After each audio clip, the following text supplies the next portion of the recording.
Bien, merci beaucoup. C'est un plaisir de présenter un 20 minutes et ensuite 10 minutes de questions. Ces concepts, juste vérifier que ça marche. C'est où là? Il n'y a pas de petit souci technique? Voilà, c'est bon.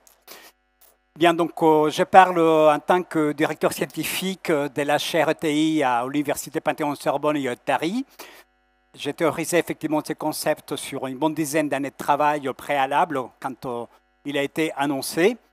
Il correspond à une problématique. Vous pouvez mettre les timers, s'il vous plaît, parce qu'il n'est pas en marche. Oh, mais je vais timer, ne vous inquiétez Comment?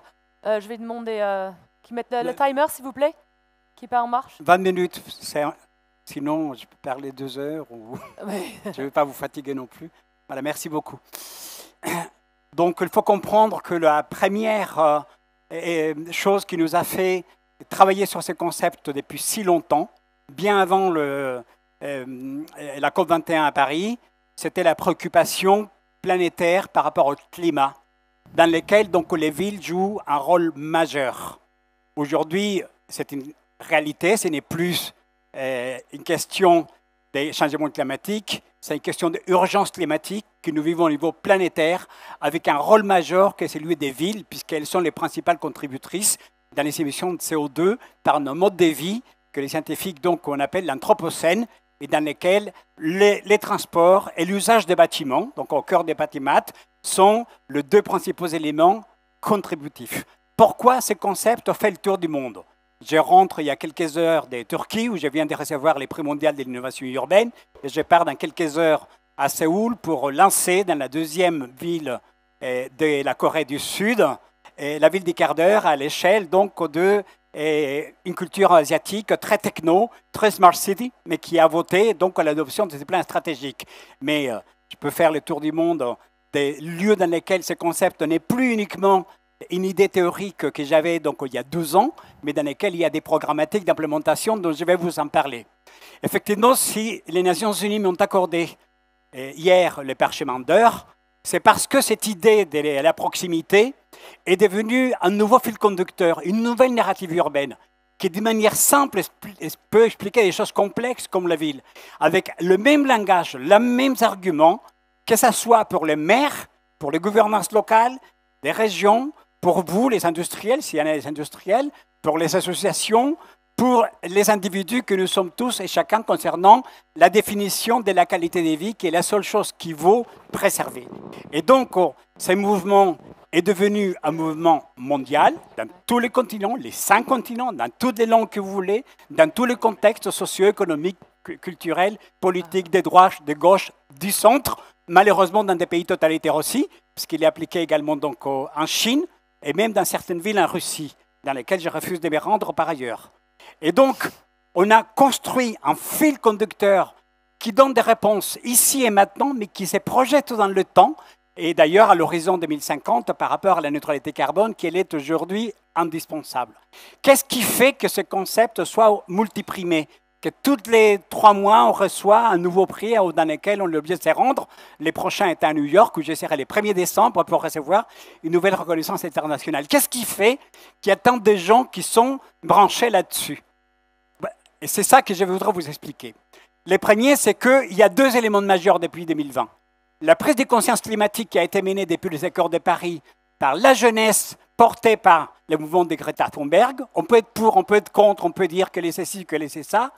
De manière objective, elle a soulevé un mouvement mondial de la jeunesse pour le climat qui a eu un effet sur la génération, la nôtre d'aujourd'hui, je parle pour mes filles par exemple, mes enfants, et qui a joué un effet de nous convaincre à nous. Et vous avez plein de foyers dans lesquels nous disons de notre génération, j'ai une Greta à la maison et franchement, donc effectivement, il faut que je change de mode de vie. Donc le mouvement mondial de la jeunesse a joué un rôle majeur. Ce qui s'est fait que de 2015 à 2020, il y a 5 ans de transformation. Mais en 2020, on a eu pour la première fois dans l'histoire moderne de l'humanité une pandémie planétaire. En tout moment et en tout lieu, on a dû fermer les villes. vous vous souvenez tous, les confinements, vous prenez la langue que vous voulez, les lockdowns, tout ce que vous voulez, on ne pouvait plus sortir de chez nous. On était obligé de faire quoi? D'applaudir les voisins, les soirs, les soignants. Et donc on a découvert nos enfants, on a découvert les yaourtières, à faire du pain, à savoir que la voisine faisait du yoga et que les gamins apprenaient l'espagnol ou l'italien, et qu'en face il y avait une couturière, et qu'à côté il y avait un parc, et qu'il y avait un commerce, etc. On a compris quelque chose qu'on avait perdu de vue, le temps utile, puisqu'on a pu travailler à distance, parce qu'on a pu réduire en quelques semaines, avec les meilleurs Chief Technological Officers qu'on n'a jamais connus, le Covid, l'implémentation des nouvelles technologies pour travailler à distance. Et ceci a marqué à vie. Et quel était l'impact du concept que j'ai proposé il y a une dizaine d'années dans mon travail de recherche? C'est de proposer une thématique qui s'applique de la même manière, non seulement à tous les responsables ou de ceux qui vivent dans un territoire, mais qu'ils puissent correspondre à tous les lieux sur la planète, quelle que soit la densité de la population, quelle que soit la taille de la population, quel que soit le contexte politique, culturel, social, écologique, économique, religieux.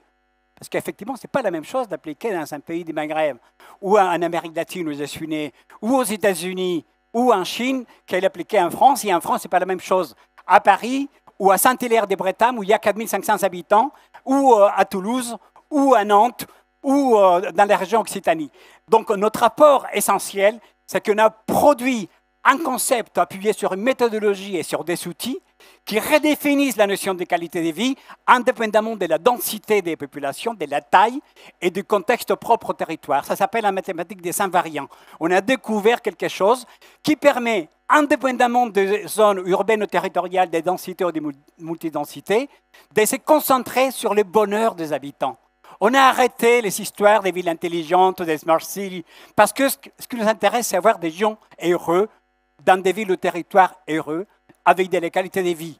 Et donc, nous avons fait un travail de recherche sur le terrain pour montrer que la qualité de vie des habitants elle est directement liée à l'offre des services territoriaux de proximité que nous avons. Et ce n'est pas une idée d'enfermer quiconque dans un rayon quelconque. C'est juste une idée simple comme le bonjour, qui est que chacun de nous puisse accéder aux services essentiels pour satisfaire son bonheur en ayant les moindres efforts à faire, parce que les humains, on est comme ça. C'est une entropie. Plus on a des choses à notre portée, plus on est content.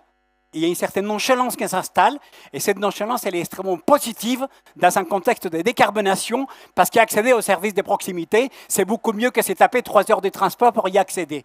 Je vous mets au défi de vous-même et vos enfants de dire « j'ai la possibilité d'avoir des choses à côté de chez moi » et de dire « tiens, je vais aller à 3 heures, par où le choix va s'installer ». Et donc, ce qui est important aujourd'hui, c'est définir comment ce concept des services peut permettre non seulement de satisfaire les besoins que vous avez à proximité, mais que ça se passe dans toute la ville. Parce que nos villes dans lesquelles nous vivons depuis 70 ans, on a accepté l'inacceptable, on a accepté la ségrégation.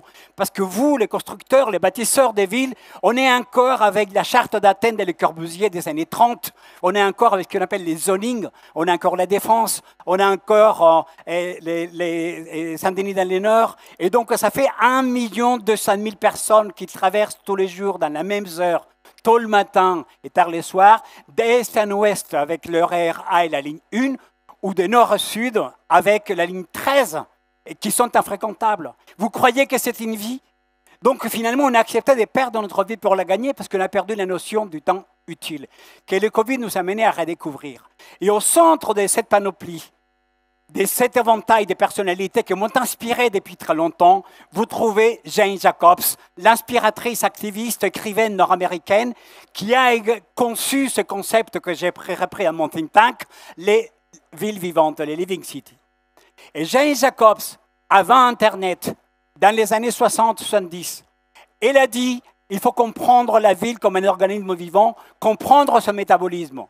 Et la seule ville qui est vivante, la seule ville qui est durable, est la ville dans laquelle chacun de nous, à tout moment et en tout lieu, a la possibilité de satisfaire ses besoins essentiels en faisant des choix, en disant où il veut y aller, sans prendre une voiture individuelle qui pollue, qui fait perdre du temps et qui privatise finalement des infrastructures qui sont pour tout le monde. Et donc nous, inspirés par Jane Jacobs, nous avons posé un nouveau cadre urbain et territorial basé sur une nouvelle relation entre l'espace urbain et les temps utiles. Et c'est donc la réponse avec ce que nous appelons les villes du quart d'heure, les quarts d'heure et demi-heure, mais on s'en fout que ça soit 15 minutes, ça peut être 10 ou 18 ou 22, on s'en fout que ça soit 28 ou 31. Et ce qui importe, c'est avoir une proximité heureuse, éviter de faire des kilomètres pour rien, de vous fatiguer pour faire des déplacements inutiles, d'obéir à des contraintes réglementaires pour aller vers votre chef tôt le matin à 8 heures et vous tapez 2 heures parce que vous êtes parti à 6 heures, de ne pas voir vos enfants parce que vous arrivez tôt, de ne pas les voir les soirs parce que vous arrivez tard. C'est d'échanger notre mode de vie, notre rythme de vie. Mais la ville des quarts d'heure, le territoire des demi-heures, cette révolution des proximités, puisque c'est une vraie révolution mondiale qui a été entamée. Et tous les prix que je reçois, c'est juste la preuve que ça a impacté le monde entier. Ce n'est pas une baguette magique. Je ne suis pas la fée de Carabosse ni les magiciens d'os. C'est juste une feuille de route. C'est un voyage qu'il faut traverser pour changer nos modes de vie. Mais pas dans 30 ans, parce qu'on n'a pas le temps. Ici et maintenant. Puisque ces modes de vie n'est plus acceptable et ni plus personne ne veut les vivre. Les jeunes générations de 20 à 40 ans après le Covid, vous prenez toutes les études qui ont été faites, ils ne veulent plus vivre comme on vivait avant le Covid avec des déplacements inutiles. Les gens démissionnent aujourd'hui, non seulement ceux qui ont des emplois à distance, mais vous avez les quiet quitting, donc la démission douce. La France est les champions, 5 000 démissions silencieuses. Des gens qui n'ont pas un travail dématérialisable, mais qui démissionnent parce qu'ils sont marre des déplacements, ils préfèrent travailler beaucoup plus près que continuer avec ces modes de vie. Et donc, finalement, ce qui nous permet d'avoir ces concepts, d'avoir cette réussite, de les voir dans le monde entier, et que notre contribution des recherches des Français soit saluée, c'est parce que nous avons identifié 3 éléments majeurs dans la dégradation de la qualité de vie. Des longs temps de travail domicile. Vous avez les statistiques des Transiliens, 70% de la population qui travaille en Île-de-France se déplace dans des pics de 2 heures, matin et soir, pour aller travailler. Vous avez sur combien de temps de territoire? Moins de 17%. 70% des travailleurs convergent dans moins de 17% de territoire. Vous trouvez que ça c'est durable? Que ce soit par les transports en commun ou encore pire en voiture individuelle, 300 à 500 km de bouchons et en moyenne, plus de 2 heures de transport en aller-retour. Mais les bâtiments sont mal utilisés. Vous, Batimat, vous les constructeurs, vous les promoteurs, vous allez continuer à nous faire des bâtiments dans lesquels on ne fait que vivre et à l'autre bout de la ville, des bâtiments dans lesquels on ne peut que travailler. Arrêtez le massacre. Donnez une chance à l'humanité de vivre. Donnez une chance aux gens d'avoir une vie familiale. Donnez une chance de changer notre mode de vie. Donnez une chance à l'humanité de survivre, tout simplement. Et ces messages est écouté. La Fédération mondiale de real estate a signé un accord avec mon équipe de la RTI pour construire l'Observatoire mondial des proximités, pour faire des bâtiments multi-usages. Vous connaissez les taux statistiques à Paris et en Île-de-France d'utilisation d'un bâtiment? Moins de 40%. Ça veut dire qu'un bâtiment en parfait état, chauffé, éclairé, tout ce que vous voulez, est fermé 60% du temps journalier, parce qu'il ne sert qu'à une chose. On va continuer à accepter ces gâchis quand le même bâtiment est là, quand il faut juste avoir de l'imagination, quand il faut créer des nouveaux modèles business, des modèles d'usage, de nouvelles opportunités. Troisièmement, quand on part de son lieu d'habitation pour travailler ou aller autour de la ville, qu'est-ce qui se passe dans votre quartier? C'est un quartier fantôme, il ne se passe rien. Perte d'interaction sociale, perte d'activité économique. Et quand vous quittez la Défense, qu'est-ce qui se passe le soir? Ben, il est vide. Vous connaissez le taux d'utilisation de la Défense aujourd'hui? Il est inférieur à 30% de tous ces centaines de milliers de kilomètres carrés. Donc nous avons proposé un nouveau fil conducteur des pensées d'aujourd'hui et de demain, basé sur un nouveau récit urbain et territorial, qui prend en compte donc 3 changements dans 3 dimensions, et c'est notre contribution scientifique. Le chrono-urbanisme, qui est une discipline scientifique, pour changer notre mode de vie concernant le travail. Quand j'ai proposé il y a 6 ans ces concepts, on m'a dit « Carlos, tu es un chercheur, mais c'est une utopie, personne ne travaillera jamais près de chez soi, oublie, va à l'idée suivante. » Nous avons été têtus, nous avons fait des recherches sur beaucoup de lieux, et nous avons compris que rapprocher les lieux de travail par rapport aux lieux d'habitation serait un plus, et qu'il fallait une révolution du travail. Il a fallu que le Covid l'apporte pour voir qu'il y avait des pistes. C'est pas résolu, c'est pas... Mais on voit effectivement que changer les rythmes de vie est une manière effectivement de transformer la forme urbaine d'une manière naturelle. La chronotopie qui signifie un lieu, plusieurs usages, et chaque usage des nouveaux possibles. Inventer des nouveaux lieux. Et je peux vous faire la liste des lieux dans lesquels cette transformation est en route. Et la topophilie, l'amour des lieux. L'amour des lieux, ça veut dire une nouvelle culture urbaine. Respecter sa rue, respecter son square, respecter la place publique, respecter l'espace public, ne pas jeter par terre, ne pas piquer le vélo du voisin, dire bonjour à la personne qu'on a vue, accepter qu'il ne pense pas comme vous, qu'il s'appelle Carlos, Mohamed, Laila. On est des humains, il y en a l'altérité. Il n'y en a pas un droit de l'un par rapport davantage à l'autre. Sortir de la ghettoisation, recréer de la mixité sociale, de la mixité fonctionnelle. Accepter dans un quartier comme le 7e arrondissement, on peut convertir le ministère de la Défense dans un lieu de logement social.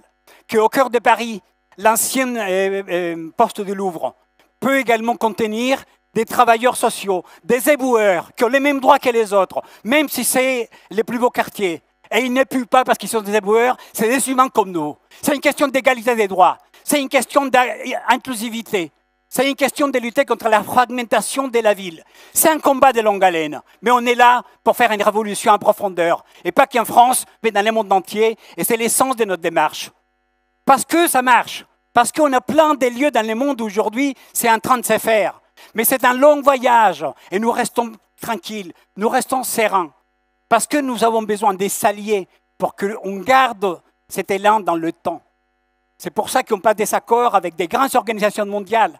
Le 19 octobre, à Buenos Aires, nous annonçons une alliance internationale de 700 millions d'habitants représentés par une centaine de villes, les principales capitales des villes mondiales, autour de ça avec les principaux maires du monde.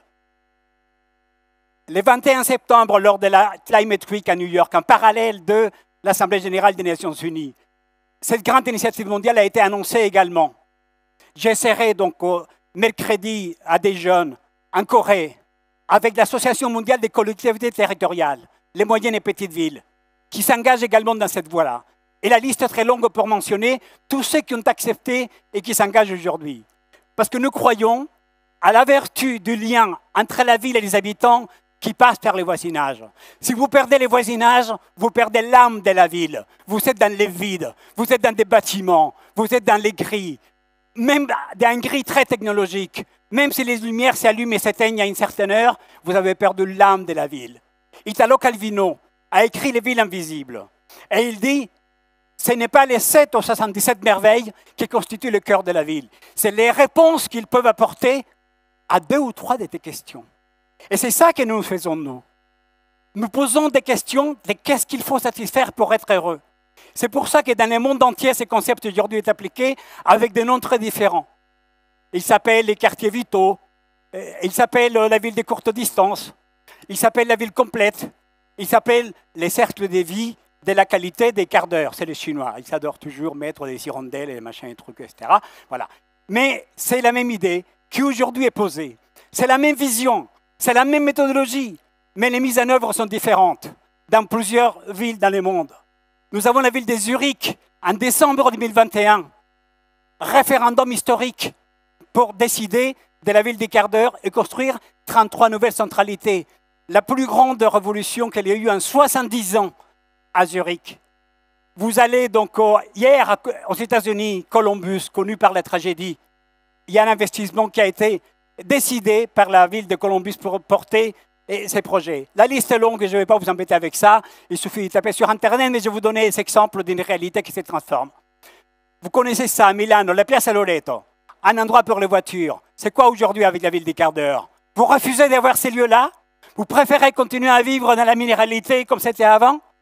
Allez, à tous ceux qui disent qu'on saccage Paris, à tous ceux qui m'attaquent personnellement, à tous ceux qui disent que ma recherche ne vaut rien, à tous ceux qui disent que nous sommes des imposteurs, à tous ceux qui disent que nous sommes des faux chercheurs, que nous sommes juste des pistonnés politiques, à ceux qui disent qu'un Sorbonne vient d'un plat fictif, à Saccage Paris, je vous emmerde tous, je vous dis, parce que ça c'est du concret, ça c'est la réalité. Et je voudrais que ça s'entende, et que vous le tweetez, parce que depuis une semaine, j'ai subi à Paris un sauvage attaque personnelle, où on dit que finalement, je ne mérite même pas d'être considéré comme un chercheur.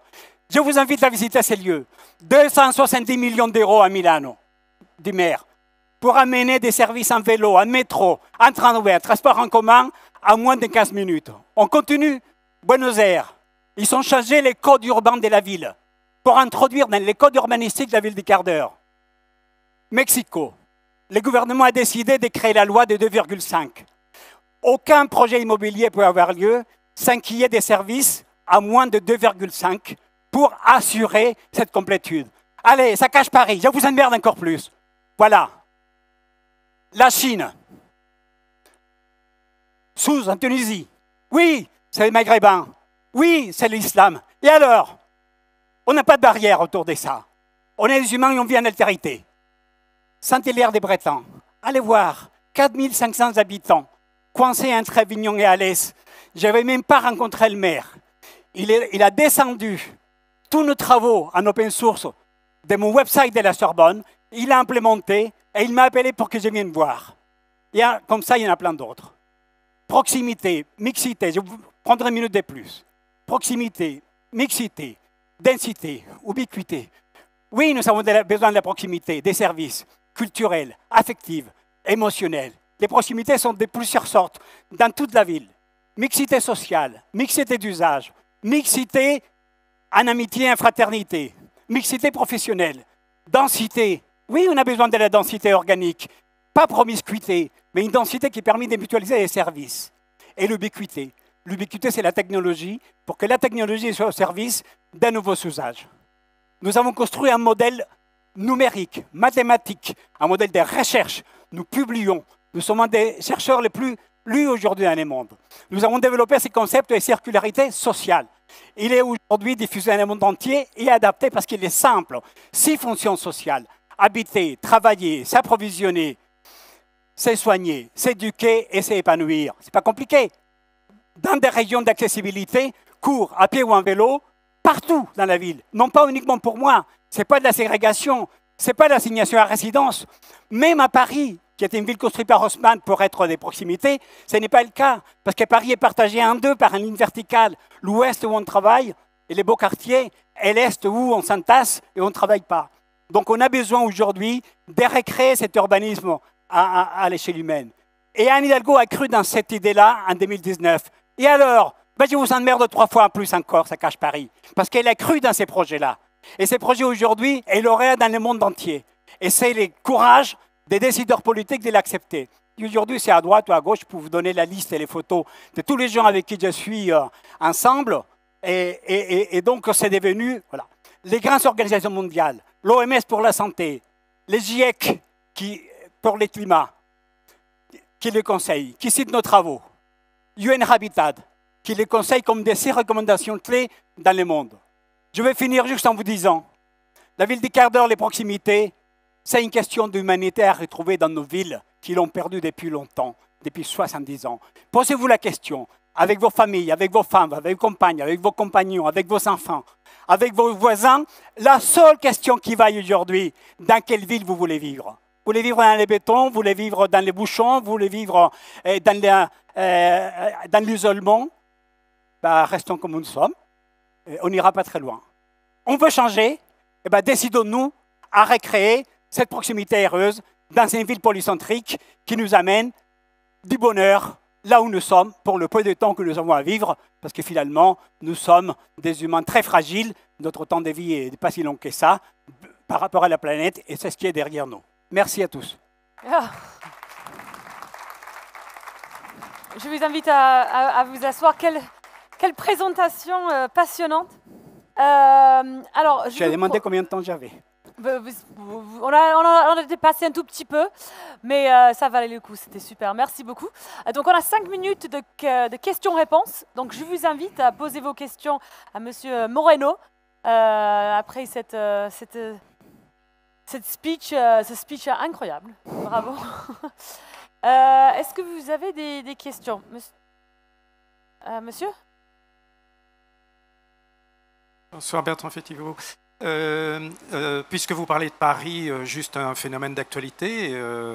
par rapport à votre engagement. Que pensez-vous du PLU de bioclimatique qui consiste à construire à Paris pour une population stable, selon le critère, uniquement parce qu'il y aurait de la décohabitation? Tout à l'heure, nous avons eu... Enfin, j'arrête là. Merci. Je peux parler là? Oui. C'est vraiment une très bonne question. En 5 minutes, on ne peut pas l'aborder. Hein.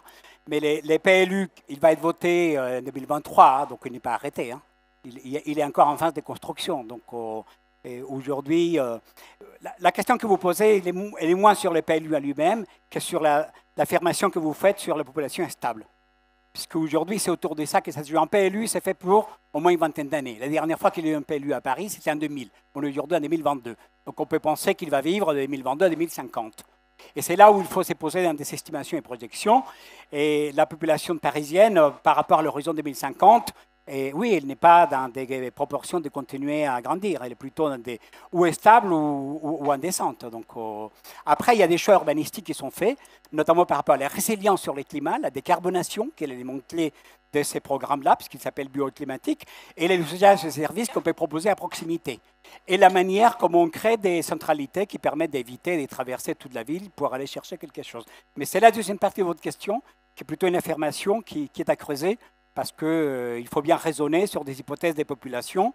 Et aujourd'hui, c'est très différent à ce qui peut se passer dans des villes, dans les Global South, où effectivement, c'est la croissance permanente. Mais avec plaisir, si vous me donnez votre carte, je vous donne la mienne. Vous m'appelez, on discute quand vous voulez. Il faut un peu plus de temps pour discuter autour de ça, mais avec plaisir. Merci pour votre question. Il y a d'autres questions dans la salle pour M. Moreno? Non? Alors, quel est le rôle du secteur du bâtiment pour aménager cette ville de quart d'heure? Il est majeur. Je disais tout à l'heure que nous avons signé un accord de coopération avec la Fédération mondiale des promoteurs immobiliers, qui s'appelle la FIAPSI, que je salue si jamais ils sont là. Nous travaillons également avec beaucoup des promoteurs, je ne vais pas les citer, mais il y en a certains qui vont lancer dans quelques jours des nouveaux quartiers inspirés de cette vision et qui l'ont déjà fait dans d'autres villes. Donc, les promoteurs immobiliers sont au cœur d'une certaine fabrique de la ville. Je dis d'une certaine fabrique de la ville parce que le cœur de la transformation, si je peux me permettre, si les promoteurs ne m'engueulent pas trop là-dessus, mais ils connaissent mon point de vue, le cœur de la transformation de la ville, c'est la réutilisation de l'existant. Une ville comme Paris et l'Île-de-France, le pourcentage du neuf à l'échelle de toute l'agglomération, c'est inférieur à 2%. Vous voyez, donc ce n'est pas les 2% de neuf, même construit de manière hyper techno, zéro carbone, qui va transformer la donne. Le taux de renouvellement est très très bas. Donc les vrais enjeux pour les promoteurs aujourd'hui, c'est la transformation de l'existant. Et c'est pour ça que ce n'est pas étonnant que les derniers prix Pritzker, donc les prix Nobel d'architecture, soient donnés à des gens qui travaillent sur la réhabilitation. Soit donc l'Hackathon à Bordeaux, soit les derniers, parce que c'est la réhabilitation qui permet de faire des multi-usages. Et la réhabilitation, ce n'est pas démolir pour construire, c'est réhabiliter, c'est garder ce que nous avons et pour les transformer et faire autrement. C'est plus cher, mais l'enjeu, il est là.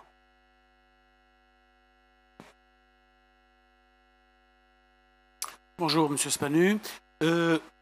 Votre concept, en fait, je pense que ça ressemble au phalanstère qui était fait au 19e siècle, mais au niveau de la ville. C'est une très très bonne question qu'on me pose souvent, que ce soit les phalanstères ou tous les équivalents, et même les villages du début du 19e siècle. Non, parce que nous sommes dans le 21e siècle, qui est un siècle d'ubiquité, d'hypertechnologie, d'hyperconnectivité. C'est un siècle des menaces climatiques, c'est un siècle également d'une certaine demande servicielle. Les phalanstères, c'était très frugal par ailleurs.